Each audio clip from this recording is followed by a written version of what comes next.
Hello everyone, I am Matthew Jenner for Card Runners, and I'm here with Effective Study Methods Part 1, which is Part 1 of a 2-part Quickie series. Before we can talk about what is an effective way for you to get better, we first need to talk about what do you want from poker. Different methods of study are better for different players with different goals. Someone who wants to play poker for the next year and make a little bit of spending cash while in college has different goals than someone who wants to be a professional player. Someone who wants just cash right now should put much more emphasis on grinding than studying. The reason for that's hopefully pretty obvious, which is whenever you're studying and trying to get better at poker, you're putting, an investment in yourself. You're trying to spend time that you could use to make money to actually get better. And if you're not going to be playing poker for a lot longer, then it doesn't really make sense to do it. It's like getting an education. It doesn't always make sense to get an education very late in your life because you're not going to have enough time to use it. So you want to learn the techniques required to beat the game now rather than long term. So there are some things you can do exploitatively right now that work very well that I doubt are going to work that well in 2 or 3 years because people will have gotten better and the games will have changed. Once again, that's not a problem right now if you're only going to be playing cards for another year. You can just learn whatever strategy beats whatever limit you're capable of playing and then more or less just roll with it because you know you're going to be done with poker in a year.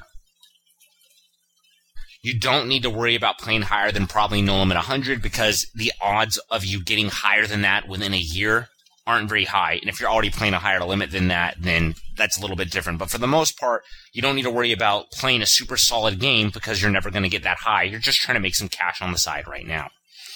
And hiring a coach would probably be an awful idea because you're spending money, which isn't a good idea because you're not going to be playing poker long enough. A player who loves the intellectual challenge of the game and wants to play as high as possible will need a different approach. They will put much more emphasis on studying theory, hiring a coach, etc. They want to invest in themselves to get better because they plan on doing this poker thing for quite a while longer. So they need different study methods. Your poker goals continued. Some players just want to have fun. As long as you are enjoying yourself, then you are accomplishing your goal. Getting better is just gravy. Don't do anything which makes poker feel like work. If watching a video is fun, watch a video. If grinding is fun, go play some poker. Do whatever you enjoy and only play enough poker that it stays a fun hobby.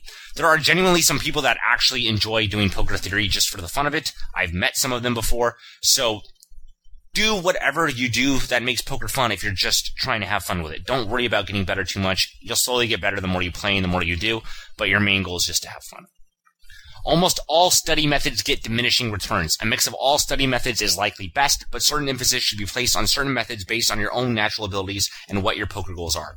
This is incredibly important, and we'll come back to it super briefly later, but all study methods get diminishing returns. You do not want to only do poker theory. You do not want to only play with Flopzilla. You don't want to only review Hold'em Manager, and you don't want to only grind.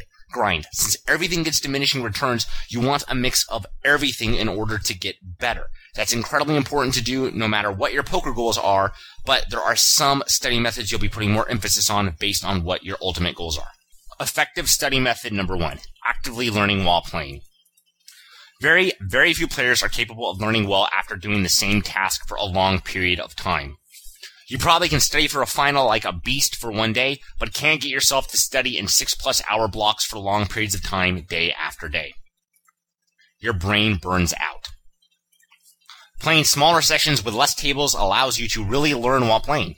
It's easier to play 90 minutes and really focus than 300 minutes. You can devote more mental energy to learning for small sessions than large sessions. So it's like that with any other task you've probably learned, in your history, which is maybe you learned chemistry in college. Very rarely can someone study chemistry for 6 hours at a time, day after day. They will burn out. You need small study sessions with breaks in between. That's harder to do when you're playing poker professionally because you have to sort of restart tables. But for the most part, your brain's going to learn better if you do it in small doses than if you do it all at once. Usually, if you play too long, you'll stop learning well. Play even longer, and your quality of play will deteriorate too. Small sessions will let you focus more and learn better. This is almost a freebie way to get better. Play shorter sessions and focus more when you're playing and you'll get better. Stop counting hands as a way to measure how much effort you put into cards and how much you should be improving. So in order to actively learn while playing, you have to be more or less fresh and you can't be playing too many tables. You have to really be thinking as hard as you possibly can. I'll put it this way. If you had to play a 2-hour session right after watching this video, and you were told you need to be as focused as possible, learning as much as possible, taking notes when possible, trying to notice tendencies when possible, really learning and trying to get better, completely focused, that's probably actually a lot different than you would play if you weren't setting a goal to do that before the session. You'd probably just fire up a couple tables, be like, okay, I have a general idea of how I'm going to play. I'll look at my HUD and try to notice leaks that my opponent has and try to beat them. But for the most part, you're just going to go ahead and play. You're not focusing as hard as you can. Maybe you have Skype on, maybe you have AIM on, maybe you're just listening to music and singing along. And for the most part, that's fine. I don't expect you to be as focused as you possibly can all the time, but you need to find, a good middle ground where you're actually learning while playing, because that's very important. Someone else who just tries harder while he's playing will get better than you will if you don't try very hard while you're playing. Work is not a binary thing. I was kind of raised to be told you're either working or you're not. That doesn't make any sense. Work's not a binary thing. You're not just working or you're not. You can be working super, super, super hard or not working at all or anywhere in between. So if you really want to get better, make it so that you can have your sessions while really focusing and learning.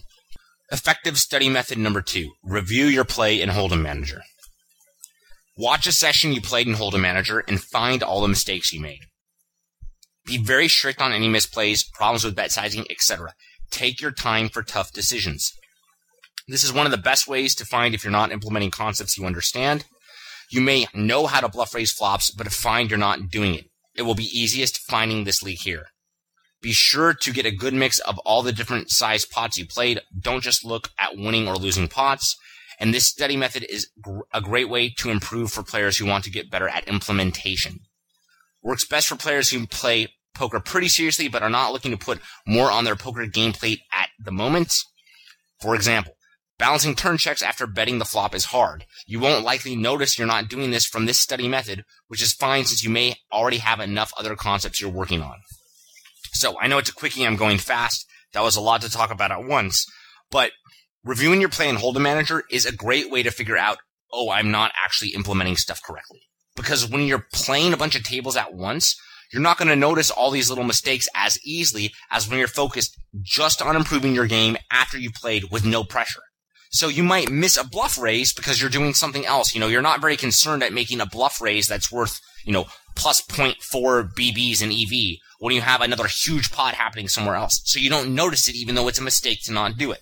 But if you're playing, if you're watching yourself play afterwards, you'll notice that mistake. So this is a really, really good way to see, oh, I'm not implementing this correctly. What this isn't very good at is it won't show you new leaks very easily. You might notice there's a problem with bet sizing or you made a mistake on a concept you already know, but for the most part, if you're looking in Hold'em Manager, you're going to look at sort of your big won and your big lost pots. You're not going to see all these little tiny details. So it's a good way to see, am I implementing what I already know correctly without putting too much more on the table, because you might already have enough stuff you're working on.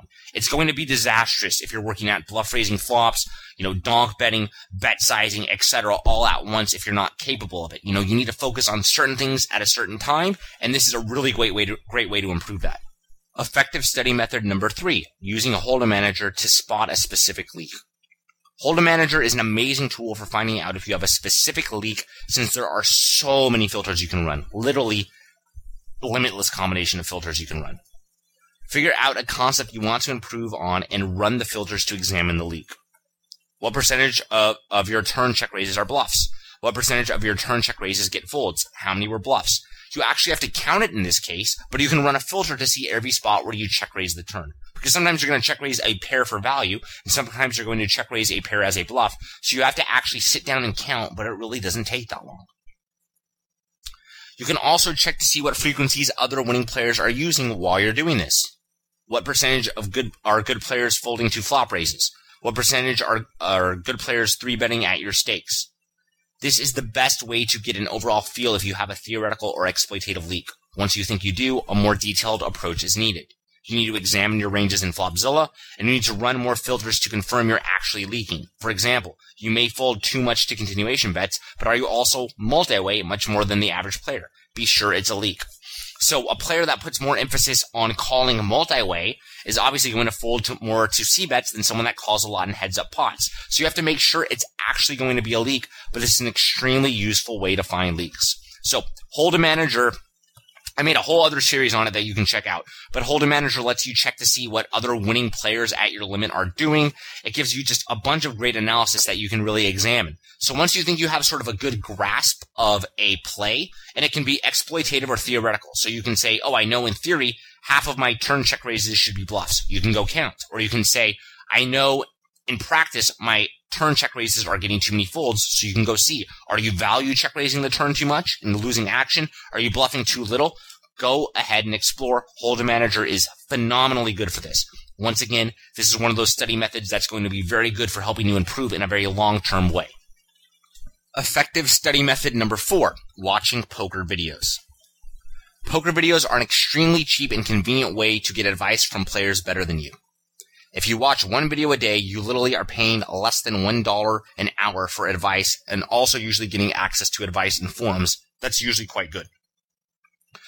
Your cost is basically your time at that point. An already winning player has to pay more to see a video since his opportunity cost is much, much higher than a losing player. So, even though a winning player does not care at all about how much his video cost him to watch, since it was at least under a few bucks, he's paying a lot of money to watch it in the sense that he's not grinding. So instead of grinding, he's watching a video and he's losing whatever his hourly rate was. Relying too much on videos can be dangerous, though. Most videos are aimed at a crowd which plays lower stakes, since most players play lower stakes and higher stakes players have to pay more to see a video. This doesn't mean there's not a lot of really good players making videos that are, giving a lot of sort of high stakes advice, but for the most part, they're aimed at a lower crowd because there's just such an incredibly small fraction of the poker community is playing medium stakes or higher, and most that don't probably watch a ton of videos. It's aimed more at the lower stakes crowd, which makes sense. Not everyone who makes a video is a good player or good at making videos. In order to really make a video worth your time, if you're already a winning player, you kind of need both. He has to actually know what he's talking about and do a good job of explaining it and put, a decent amount of effort into it. Not everyone does that. Sites will sell you what you, the consumer, want to buy. It's more important that people think a video is good than the video actually be good. Take a moment to really think what I mean by this. If two sites enter the poker training industry, and one site makes really, really good videos, but they don't appeal to a lot of people, and people don't really understand how good they are, and the other site makes a lot of videos which aren't very good, they don't give very good advice, they're not all that productive, but people think they're really good, which one makes money and which one stays in business? The one that's producing the bad videos that people think is good. This is the way pretty much things work in life in general. There's nothing wrong with it, but just understand it for what it is. You're not always going to get great videos. There's a lot of videos which probably aren't that good that people really, really, really like. So those videos are popular. They're recommended. That player keeps making videos even if they're not good. So you have to be very careful with what you watch and make sure it's really actually benefiting your game. Find a few video makers who appeal to you and you think make the highest quality videos which justify your time. The video has to be worth more money than actually playing or studying on your own unless you are just watching the video for fun. Remember, even though the actual cost of videos is extremely low, the opportunity cost is relatively high because it's an hour that you could do something else with, so keep that in mind when watching a video. Effective study method number 5, getting a study group going. Since the study group will usually consist of players playing around your limit, this is the best way to get quick responses from other players who know how the games play. Very easy to share hands on Skype or AIM and get very quick responses. Being in a study group which responds slowly will usually not work. People want to discuss hands while they're fresh, so make sure your study buddies are quick and friendly. This is the best way to get fast advice and get better, and it's a really lot of fun getting better with someone else. Almost all my friends that I have in poker I've met through the forums, so this is a great way to make friends, have fun, and get a lot better. It's difficult to get advice from better players. People always want to be in study groups with players who play higher, but rarely with players who play lower. If I take someone who's playing No Limit 50 right now, he probably will for sure want to be in a study group full of No Limit 200 players, but he probably won't want to be in a study group that consists of mostly No Limit 10 players. That's just the way it is. You're almost always with players that are around your limit. If everyone in your study group is around the same skill level with similar play styles, then you often won't be doing too much more other than hand checkups. Try to find 5 players who are excited about poker and want to discuss hands. This is critical for getting good advice, and if you know 5 other winning regulars at your stakes, you will usually be able to get advice better than forums once you reach No Limit 200 or higher, and honestly, it might even be better lower than that. So when you do post hands on forums, a lot of times, especially on the Card Runner forums, you'll usually get advice from people that are a lot better than you, which is kind of cool. But if you post it on other forums, usually the people that are playing, and posting on the forums for that specific limit aren't usually the best players. If you know there are certain regs at the stake you respect, try to make friends with them. Message them in chat and see if they want to start studying with you. If someone better than you is willing to discuss hands with you in your group, do not spam him with questions. This makes him avoid your group. If you ever get access to a player a lot better than you that will give you free advice, be very thankful of it and don't abuse it, because you will turn them off if you just keep spamming them hands. Make sure the people in your study group are willing to think outside the box and are not sensitive to advice. Extremely important to be able to trust your study buddies and have them tell you when you're sucking and vice versa. Poker is a tough game and we need honesty. You need friends and you need poker buddies who will tell you when you horribly butcher a hand so you don't do it again. And you need poker buddies who will tell you when a hand is close and they're not sure exactly what to do, but they think they would do this line. It's very important to be able to tell other people stuff honestly without them getting their feelings hurt, and for them to be able to tell you stuff without you getting your feelings hurt. Every serious player needs people he can discuss hands with. You cannot have a back and forth conversation on the forums or watching a video. I highly recommend you have a study group pretty much no matter what limit you play. And honestly, especially at the higher stakes, pretty much everyone has a long list of people on AIM and Skype that they talk to about hands. People post on the forums less once they're playing higher, but they still usually have a lot of friends that they will talk to on AIM and Skype and all that stuff. So I really recommend you do this if you don't have friends already to talk poker with. So that brings us to the end of the first quickie, and the second quickie will be coming out soon. Thanks for watching. Good luck. Bye.